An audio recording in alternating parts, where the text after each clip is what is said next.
Bakit mo ko hinalikan? Namumulang tanong ni Ana kay Lorenzo matapos ay itong itulak na magkaroon siya ng lakas ng loob. Ilang segundo lang namang lumapat ang labi nito sa mga labi niya, ngunit hanggang ramdam na ramdam pa niya ang bakas noon. Lorenzo grinned handsomely. Because you let me. Lalo siyang pinamulahan ang mukha nang pinandilatan niya ito. I didn't. Ginulat mo lang ako. Ines na hinampas nito sa dibdib na kinatawa lamang nito. Bakit mo nga ako hinalikan? Alam mo namang fiancé ako ng brother mo. Gumoso siya pero lalo yatang naaliw ang binata sa reaksyon niya dahil pinisil nitong nangahaba niyang uso at hinawakan ng kamay niya na humampas dito. Curious lang naman ako kung gaano kasarap ang mga labi mo kaya hinalikan kita. Curious ka lang? Lorenzo naman. Patili niyang sagot. Wala na kasi siyang alam na paraan kung paano pang pakalmahin ang puso niyang naguhurumentado. Masyado talagang sinasagad ng lalaking tong kilig sa sistema niya. I am your brother's fiancé? Imporma niya narito na ewan kung ba't pang pati sarili niya, hindi kaya convince mga sinabi niya. Siguro dahil di naman talaga siyang totoong girlfriend ni Jason, nagpapanggap lamang siya, pero may gusto siya kay Jason. Posible ba talaga na sa isang iglap lang mahuhulog ng loob niya sa kapatid nito nang ilang niya nakaharap? Di niya sinagot ni Lorenzo, sa halip hinila lang nito ang kamay niya. Let's go, baka abutan pa tayo ng ulan, at saka para makabalik atag tayo maaga. Pero inis na binawi ni Ana ang kamay niya. Ganon man hindi niya batid kung kanina ba talaga siya naiinis. Sa kapreskohan ba ni Lorenzo o sa pagiging marupok niya at pagiging salawahan ng puso niya. Hindi na ako sasama sa iyo. Umatras siya palayo rito at saka humalukip-kip.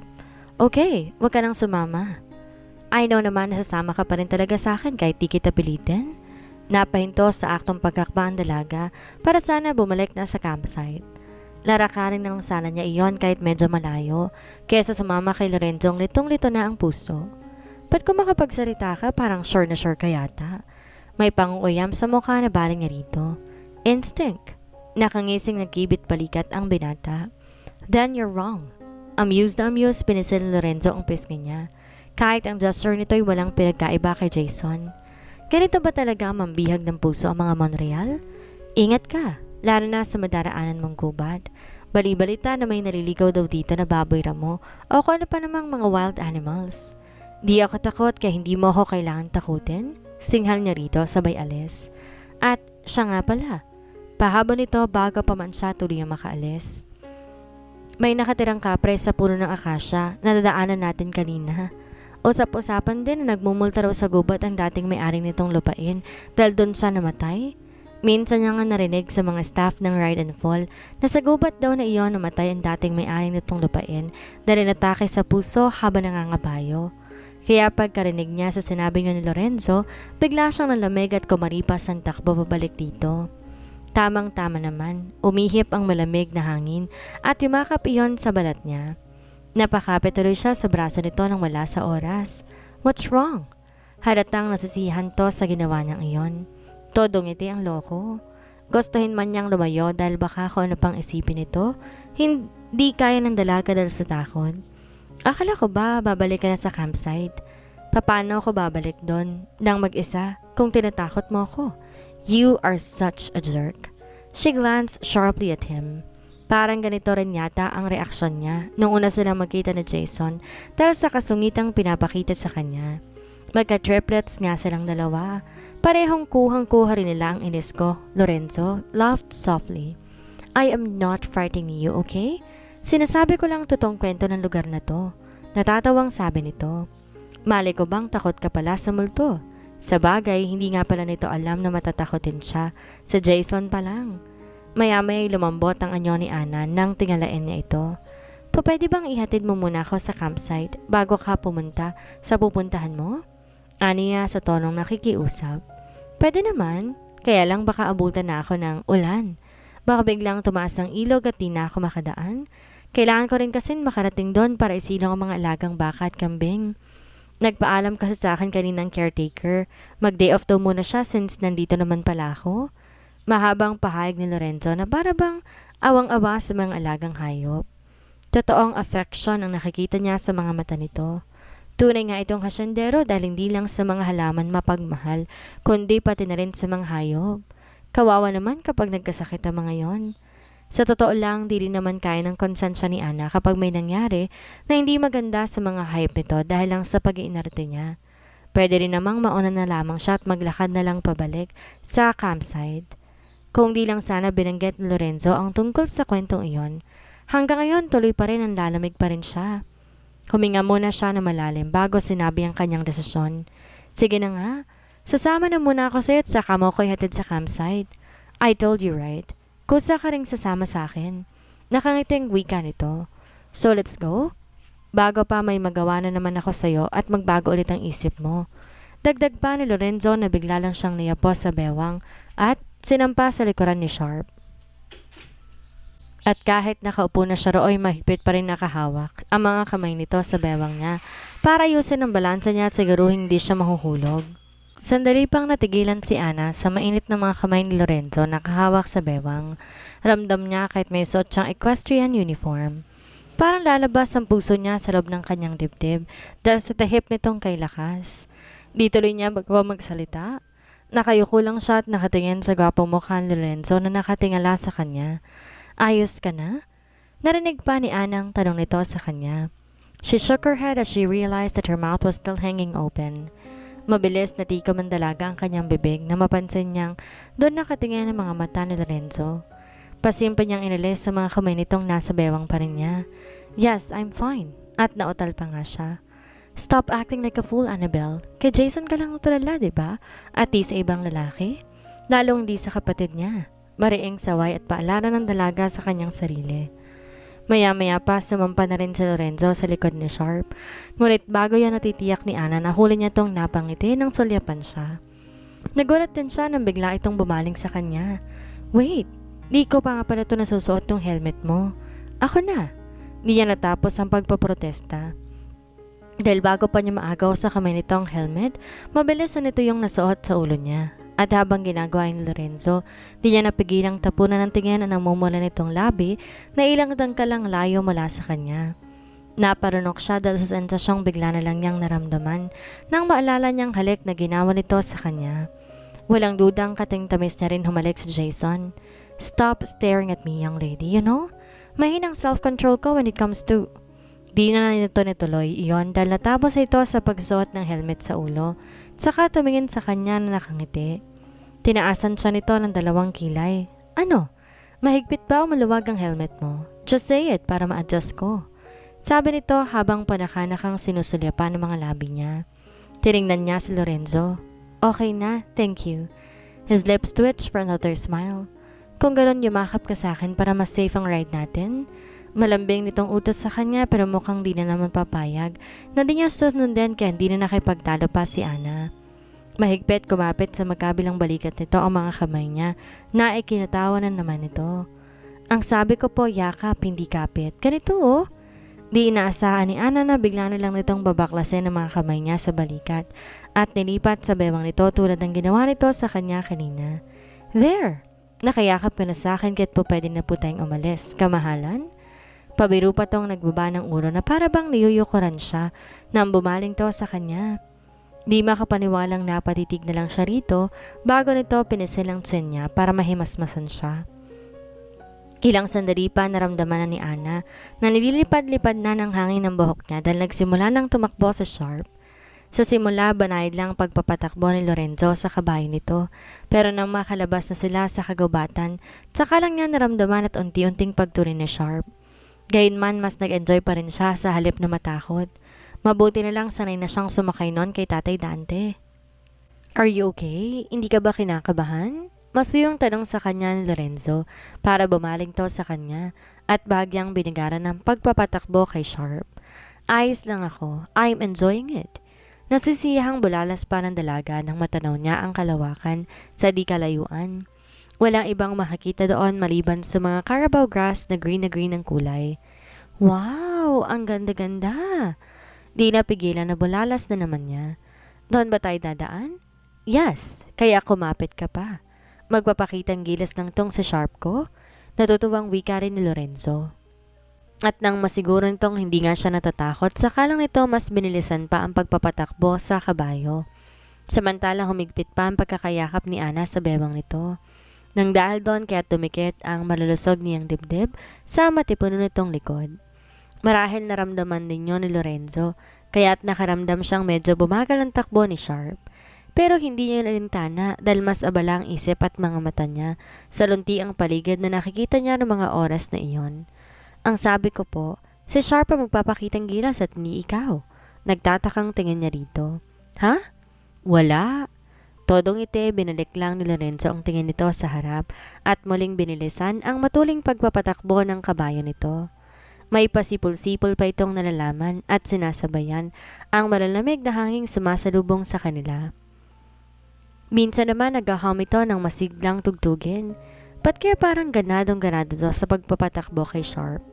Walang tigil ang kwentuhan ni Ana at Lorenzo habang sakay sila ng kabayo.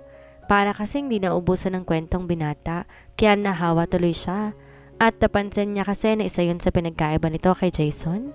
Nahawa rin tuloy ang dalaga sa kasiglahan nito. Yun na ba ang ilog na sinasabi mo? Tanong niya rito nang matanaw ang malawak na ilog pero mukhang mababaw lamang naman at di gaanong malakas ang agos. Kayang-kayang ang tawirin ni Sharp. Yup, sagot nito at bahagya siyang nalingon. Natatakot ka bang tumawid doon? Di naman. Matapang niyang sagot. Marunong naman akong lumangoy. Buti na lang napigilan niya agad ang bibig bago pa man maibuking ang sarili. At mas mabuting mukhang di naman yon narinig ni Lorenzo. Tumikhim to at nganitian siya. Magaling din akong lumangoy, so no worries. Kayang-kaya kita iligtas sa ilog na yan if ever. Hindi nga ako natatakot. Tsaka mukhang safe naman yung ilog kapag gantong maayos ang panahon. Pero kapag malakas ang ulan, mabilis ding tumaas ang tubig. Umaapaw na nga minsan dahil sa tubig na nanggagaling sa malapit na bundok. Paliwanag nito. Pero wag kang mag-alala kasi kahit na umaapaw man yan, di naman inaabot ang bahay ko rito. At kung abutin man, marami naman tayong maakitang puno doon. Sinundan nito yon ng malutong na tawa kaya nalaman niyang nagbibiro lamang ito. Gagawin mo pa akong unggoy? Eksaheradong tili ng asawa na natawa rin. Hindi niya to napigilang kurutin sa tiyan dahil sa kakulitan nito. Unggoy na maganda. Nakangiting sagot din naman ito. At di na naman niya napigil kiligin at ngumiti. Bagay na di nakaligtas sa mga mata ni Lorenzo na muli itong tumingin sa kanya bago pa man sila tuluyang makarating sa ilog. You should smile often. Mas lalo ka kasing gumaganda kapag nakangiti. Mataman siya nitong pinagmasdan. Keep your eyes on the road, mister. At baka mahulog tayo. Saway niya dito habang pinipigilan na namang kiligin at mapangiti. But she felt her cheeks flushed. Hindi ako ilalagdag ni Sharp, lalo na kapag magandang babae ang kasama ko. Tinapik-tapik pa nito ang kabayo. Right, Sharp? And the horse whined. Natila ba naintindihan ang sinasabi ng amo? Tuluyan na ngang napangiti si Ana. Nailing siya sa pagiging bibo ng mag-amo. Siyempre, masigit siyang naaliw kay Lorenzo. Ang sarap talaga nitong kasama. Simula nang sumakay sila kay Sharp, parang wala na siyang matandaang dull moment. Pero seryoso, hindi ba naabot ng tubig or binabaha ng bahay mo kapag sumasama ang panahon? Maya-may tumingala sa kalangitan ng dalaga. Kasi parang uulan pa naman, baka malakas. Bakas ang pag-aalala sa mukha niya. She's worried na baka ma-stranded sila sa lugar na yon kapag nagkataon. Wala sanang problema kung si Jason ang kasama niya. Siguradong magagalit yan sa sariling kapatid. At isa pa, kakayanan niyang makasama ng matagal sa isang lugar sa Lorenzo na silang dalawa lang? Nope, I will assure you. Masuyong tinapik ng binata ang kamay niya na nakapulupot sa bewang nito. Nang maramdaman ito sa boses niya ang pag-aalala. May kataasan ng lugar na yon kahit imposibleng abutin ng baha. Parinigurado pa nito. Mukhang wala talaga tong balak payagan si Ana na magbago pang isip para sumama dito. At gusto niyang isipin na gusto lang siya nitong ilayo sa ride and fall para masolo siya. Dahil alam nito na kapag bumalik si Jason, hindi na ito makakalapit sa kanya. Sinasamantala nito habang wala pang kapatid para pormahan siya. Shut up, Annabelle. Masyado kang malisyosa. Sigaw ng isipan niya. Hindi ba pwedeng gusto ka lang niyang ipasyal? Malay mo na pag-utusan pala siya ni Jason na ipasyal ka dahil hindi nito natupad ang pangakong yon.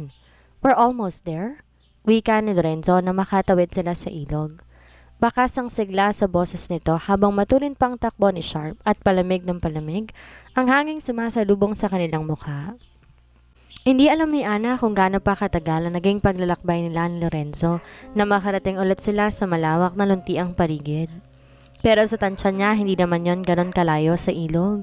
Tulad nga nasabi ng binata, mataas ang lugar na parang burol. Mula rooy natanaw ng dalagang isang bamboo hut na napapalibutan ng iba't ibang uri ng magalalagong halaman at punong kahoy. Agad nakuha ang kanyang atensyon ng mga puno ng lansones at rambutan na hitik sa bunga. Paboritong-paborito pa naman niya ang mga yon. Parang bigla tuloy siyang naglaway.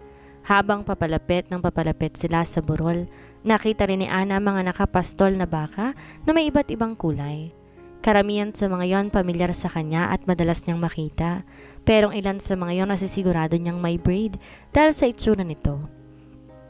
Natanaw din niya ang manukan na sinasabi ni Lorenzo kanina. Kahit ang mga yoy parang iba't ibang tasi o uri din dahil na rin sa itsura at kulay. Malakas na napabuntong hininga si Ana habang nililibot niya ang tingin sa paligid. Napakaganda ng view. Perfect na perfect para sa malamig at sariwang hangin. Ang sarap sa mga mata at sa lungs. Ngayon alam na niya kung bakit mas gusto ni Jason na magstay dito kaysa sa bahay nito sa Ride and Fall. Dahil kahit siya man, mas pipiliin niya ang ganitong lugar. Nagustuhan mo ba ang view? Untag sa kanya ni Lorenzo at huminto sa Sharp sa labas ng bamboo fence na nakapalibot sa bamboo hut.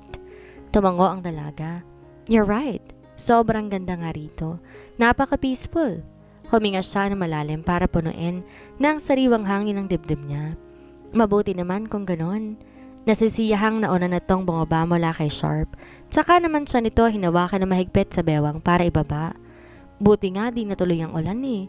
Makakatambay pa tayo dito sa labas. Dagdag pa nito at saka lang binuksan ang bakod na kawayan. Hawak-hawak ito ang leash ni Sharp. Tahimik na sumunod lang si Ana sa binata habang papasok sila sa bakuran. Pero ang mata niya'y abala sa panonood ng magagandang tanawin. Mataas nga ang lugar na yon kaya tanaw na tanaw niya ang kalawakan ng ilog at mayayabong ng mga puno mula sa kagubatan. Lalo siyang namangha na may mahagip ang mga mata niya. Wow! Yan ba ang Ride and Fall? Tuwang-tuwang bulalas ni Ana habang tinuturo ang kulay pulang bubong na agad niyang nakilala na clubhouse. Yes! Maikli nitong sagot pero latang natuwa na rin to sa reaksyon niya. Nilagay muna nito sa kwadra ni Sharp bago siya binalikan. Namulsa ito at tumarap sa kanya. Actually, part pa talaga ng Ride and Fall itong lugar pero solong pag-aari ko na ang burol na ito. Binili ko talaga kay Tucker dahil mas gusto ko rito kapag nagbabakasyon ako from Hacienda Ramona. Anito sa tono nagkukwento. She looked at him. Di ba ganito rin ang view ng Hacienda Ramona? Hindi ba nakakasawa pati sa bakasyon mo? Gantong lugar din ang pupuntahan mo? Sinilubong nito ang tingin niya. And why should I? Mas prefer ko ang gantong lugar kaysa malalaking syudad. Mas gusto ko pang marinig ang huni ng mga ibon kaysa maiingay na sasakyan. At mas gusto kong tumambay sa ilalim mga punong kahoy kaysa mga mall. Natameme siya sandali. Naalala niyang parang ganon din ang sinabi sa kanya ni Jason noon, na mas gusto raw nitong manirahan sa Hacienda Ramona kaysa malalaking city. Nagkataon lang ba na isa ang paboritong lugar sina Jason at Lorenzo dahil magkapatid sila? Nature lover ka pala talaga. Manghang komento ni Ana habang nakatingin dito. Nakakatuwa naman. Iilan lang kasi ang lalaking kilala ko na mahilig sa kalikasan. Really? At sino naman yung iba? Tanong nito. Binanggit ni Ana ang ilan sa mga kilalang personalidad na nature lover din. At saka si Jason. Si Jason? Nature lover? Natawa to na may kahalong sarkasmo na ipinagtaka ni Ana. Bakit hindi ba? Kunot ang noong tanong niya rito. Umiling-iling lang si Lorenzo pero nakangiti pa rin. Ikaw? Kaya mo bang tumagal sa gantong lugar? Muntik niyang masabi rito na hindi naman nalalayo ang gantong tanawin sa lugar nila sa Siargao, pero nasabi pa rin ni Ana naging sagot niya noon kay Jason. Di naman ako tulad mo kung magmahal ng kalikasan. Di kasi ako mahiling magtanim at mag-alaga ng hayop eh. But yeah, kaya kong tumagal ng mamuhay sa mga gantong lugar.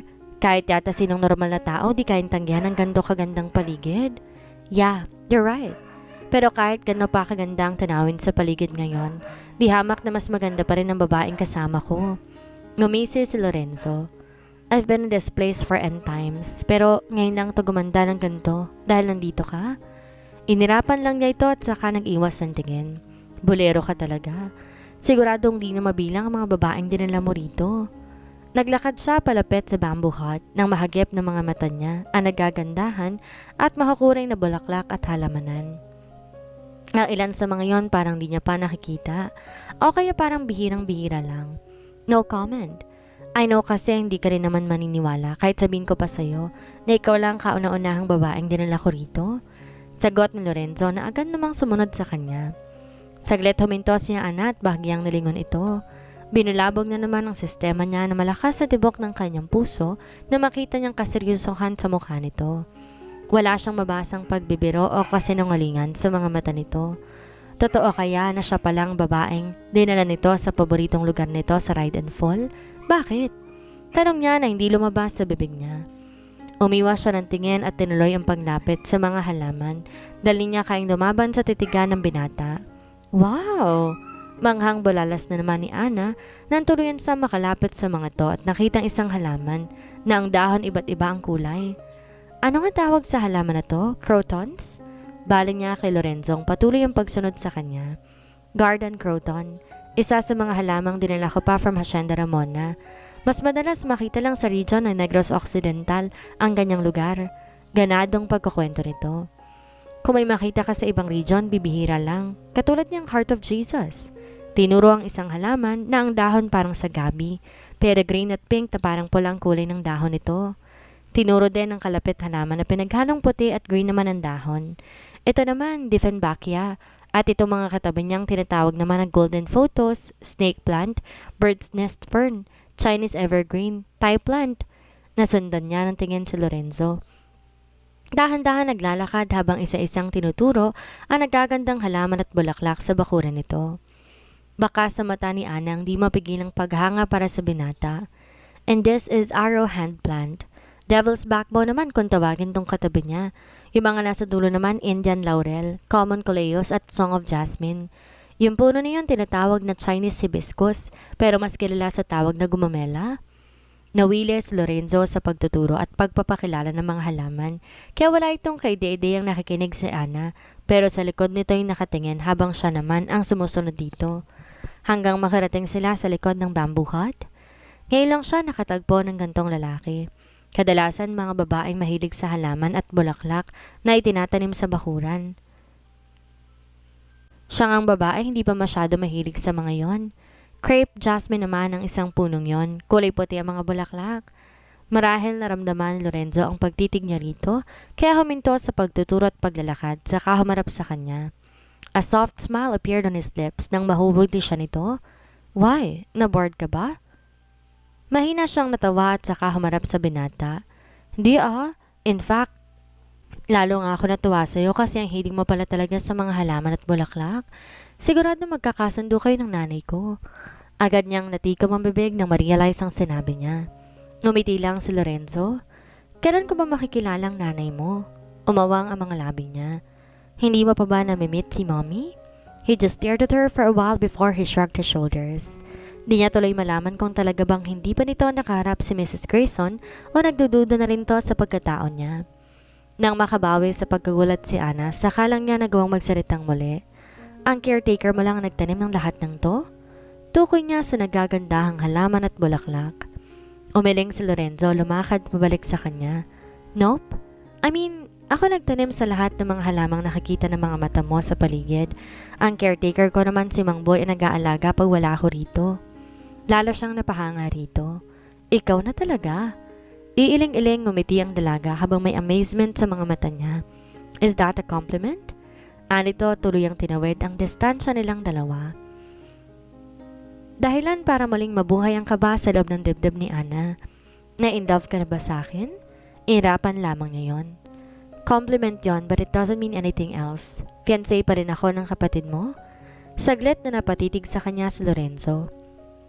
Kumibot-kibot ang mga labi nito. Flattered pa rin akong nakatanggap ako ng ganong compliment sa babaeng kasing ganda mo. Anitong titig na titig sa kanya. As if naman ako lang babaeng nag-compliment sa'yo. Mahina tong natawa. Katulad ng sinabi ko sa'yo kanina, marami na ako nakasalamuhan na magagandang babae. And most of them, pinupuri ako palagi, kaya immune na ako. Yun naman pala eh. Ang dami naman palang babaeng pumupuri sa'yo. Pero kung makareact ka sa simpleng compliment ko, parang di niya na yun tinuloy. Na mapansin ng sarili na biglang napasimangot. Muling natawa si Lorenzo. Jealous? She smiled sarcastically at saka pinakita rito ang daliri na may engagement ring nila ni Jason. Ikakasal na ako sa kapatid mo. Just to remind you, mister. No, you're not. What? Mahina tong natawa bago hinapit siya sa bewang. Lorenzo, ano ba?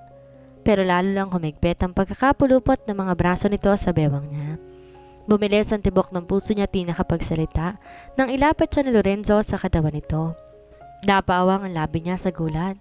But Lorenzo claimed her lips in a hot kiss and Anna cannot stop herself from moaning. God! Bakit ba niya hinahayaan ng kapatid ni Jason na gawin yan sa kanya? At ba't parang nasasarapan siya? Ngunit nang matauhan ng dalaga, tinangka niyang itulak ito. Pero masuyong sinapo ng kamay nito ang kanyang mukha habang nakahawak ang isang kamay nito sa bewang niya. Lorenzo? Kinakabang sambit ni Ana dahil lang sa pag-irati ko ng tibok ng puso niya. Di niya alam ba't mas gusto niyang tinatawag ang pangalan nito kaysa pangalan ni Jason. Siguro dahil hindi ito nagagalit kapag sinasambit niya ang pangalan nito kapag naghahalikan silang dalawa. Lorenzo. Muling nabitin si Eri ang pagtawag niya dito dahil kinabig na naman ito ang batok niya at mabilis ulit sinandal sa dingding ng kubo na yari sa pawid. Napamulagat si Ana, lalong natigilan dahil sa mapusok nitong halik. Para siyang pinako sa kinatatayuan habang isang kamay ni Lorenzo mahigpit na kakapit sa bewang niya.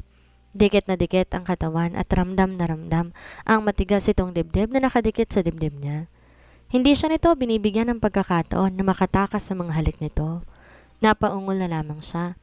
Ang kamay na nasa batok niya unti-unting bumaba papunta sa dibdib niya. Sa halip sawayin si Lorenzo, napasinghap pa si Ana na kusang umalpas sa kanyang lalamunan habang bumaba ang mga labi nito sa kanyang leeg. Lalo nag-init ang katawan ni Ana at di niya mapigilan ang pagkabuhay ng pagnanasa para sa kapatid na lalaking matagal na niyang pangarap. Naramdaman na lang niyang kusang kumawit ang mga kamay niya sa leeg nito at tumutugon sa mga halik nito. Let's go inside, bulong ni Lorenzo sa pagitan ng kanilang mga halik. Katulad niya, bahagyanin tong kinakapos ng hininga dahil sa katatapos ng napagpaligsahan ng kanilang mga labi. Nang tumango si Ana, saka siya nito binuhat in bridal position habang umaakit sila sa mahabang hagdan na yari sa kawayan. At habang palapit sila ng palapit sa pinto, lalo lang siyang binabalot ng kaba. Tama bang desisyon niyang sumama rito kay Lorenzo? At tama rin bang makipaghalikan siya rito pagkatapos na mainit nilang pinagsaluhan din ng kapatid nito kagabi lang?